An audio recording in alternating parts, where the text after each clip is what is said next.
Ahoj, vítaj v podcaste Byť zdravý. Dnes ideme rozobrať jednu z najstrašidelnejších tém, ktoré ľudia počujú na vyšetrení. Máte vysunutú medzistavcovú platničku. A často to znie ako rozsudok, že chrbtica je v prdeli, že už sa nesmiem hýbať a že najlepšie je nehýbať sa navždy. Dnes ti vysvetlím tzv. Polopate. Čo je to vysunutie platničky a aké typy poznáme?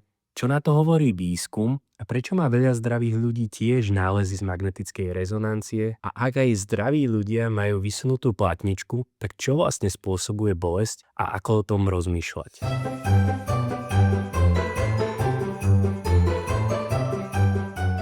V prvom rade ti musím povedať, že stavec nikdy nevyskakuje.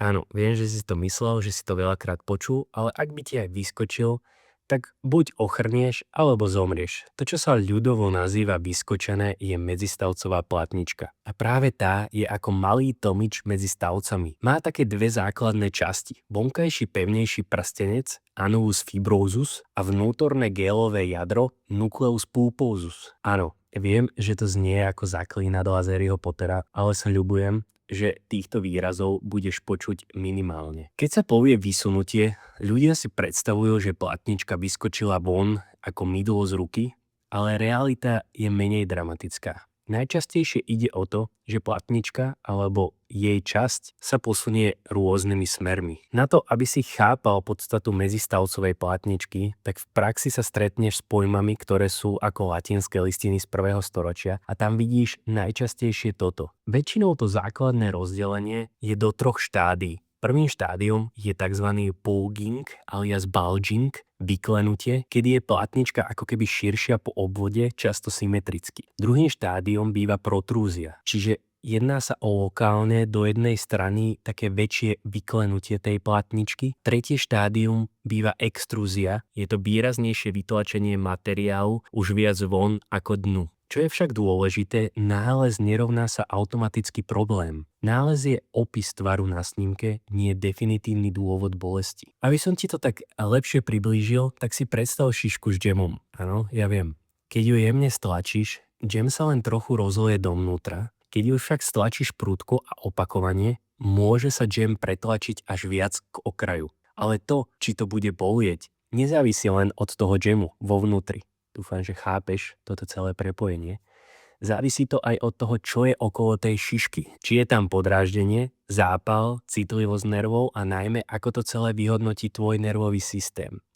Pretože z mojej praxe poznám človeka, ktorý mal magnetickú rezonanciu, ktorá mu ukázala výraznú protrúziu, tu máme to druhé štádium, a pritom behával, športoval, vedel sa hýbať a mal minimálne bolesti. Ale potom bol pán, ktorý mal iba maličký nález, ale bolo ho to brutálne. Teraz prichádza časť, ktorá veľa ľuďom robí reset v hlave. A to sú štúdie. Jedna z najslávnejších prác je Jensen a kolegovia, ktorí v roku 1994 už zobrali 98 ľudí bez bolesti chrbta a spravili im magnetické rezonancie, porovnali to so skupinou ľudí s bolesťou a výsledok? Len 36% ľudí z tejto skupiny malo úplne normálne platničky a konkrétne 52% malo tzv. Bulging disku, čiže tú prvú úroveň, 27% malo protrúziu a 1% dokonca extrúziu. Čiže keby si náhodných zdravých ľudí poslal na magnetickú rezonanciu, veľká časť z nich by odchádzala domov s papierom, ktorý znie desivo. Ďalšou štúdiou Boden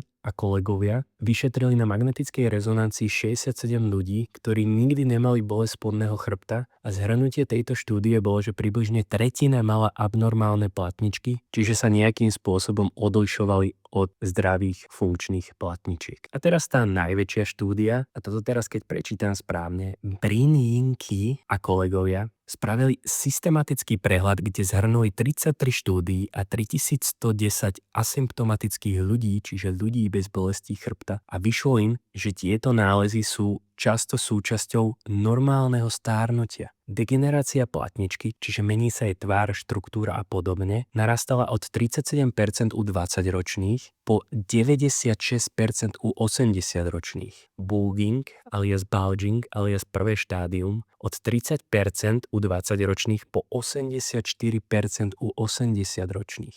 A protrúzia približne 29% u 20-ročných a až 43% u 80-ročných. Pointa toho celého, čo ti chcem odovzdať, je, že magnetická rezonancia je výborný nástroj, ale bez kombinácie všetkých informácií vie vystrašiť. Preto sa vždy pýtajme, sedí nález magnetickej rezonancie s príznakmi? Sedí s tým, aké bolo neurologické vyšetrenie? A sedí s tým, čo človek reálne cíti a čo provokuje bolesť? Aby som ti to ešte lepšie priblížil, predstav si, že urobíš fotku motora na aute. Na fotke nájdeš škrabanec trošku hrdze. Otázka je, ide auto alebo nejde? Nález na fotke ešte neznamená poruchu. Porucha je, keď to sedí na príznak. Nejde to naštartovať, trasie sa to, stráca výkon. Takisto funguje aj chrbtica. Magnetická rezonancia je fotka a funkcia motora je to, prakticky ako žiješ ty, ako cítiš celé telo, ako funguješ. Jednou z najdôležitejších myšlienok, nad ktorou neuvažuje mnoho ľudí, je to, že bolesť nie je len poškodenie. Bolesť je signál ochrany a vzniká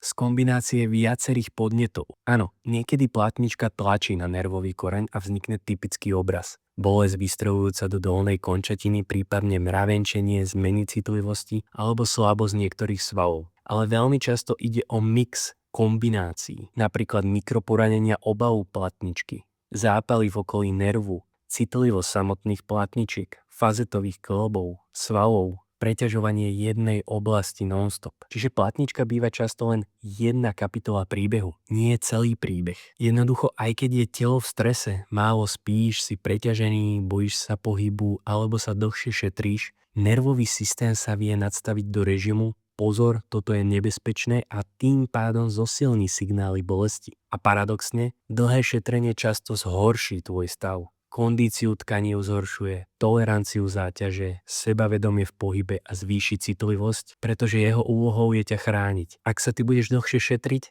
tak telo zvýši tú pozornosť. Ak si z tohto máš zobrať iba jednu vec, tak túto. Nález magnetickej rezonancie je informácia a nie konečný rozsudok. Dobrá otázka nie je, čo ukázala magnetická rezonancia, ale čo mi bolesť zhoršuje a čo zlepšuje. Ako vyzerá môj spánok, stres, regenerácia. Ako vyzerá moja denná dávka pohybu. Mám strach z pohybu alebo dôveru v telo a viem postupne budovať svoju vlastnú kapacitu. Chôdze, dýchu, mobility, sily, stability. Na záver by som to zhrnul, že väčšina vysunutí sa dá zvládnuť konzervatívne.